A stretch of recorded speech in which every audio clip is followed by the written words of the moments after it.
limite croisé un mec aussi sympa que lui dans la vraie vie et il s'en est pris plein la gueule, toute l'année et limite il osait pas trop parler aux gens, Non. s'intégrer dans le truc et tout donc moi je suis passé sur son stream, ça m'a fait hyper plaisir et quand il a fondu en larmes, j'ai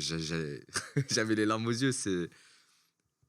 un des trucs du Z-Event qui m'a aussi le plus, touché Clairement. et que les gens se rendent compte que les streamers, influenceurs ou autres, c'est aussi des êtres humains et que personne n'a à subir de harcèlement, comme ce qu'il a pu lui subir ou C'est d'autres clair. quoi, c'est Ah mon frère, c'est exactement ça, hein, c'est il y a tellement de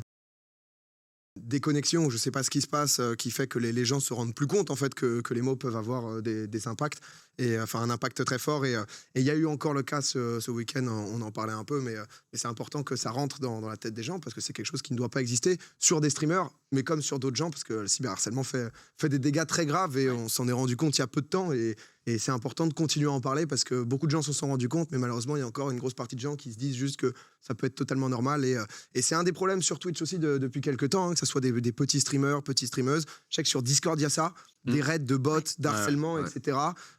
Et c'est vraiment très très fréquent et c'est quelque chose qu'il ne faut pas minimiser parce que ça existe, c'est réel et il faut tous ensemble qu'on le combatte parce que sinon juste ça ne rien dire. Légitime aussi le fait que les gens continuent à faire ça. Voilà, je voulais le dire. Est-ce qu'on a loupé des gros trucs même de votre week-end,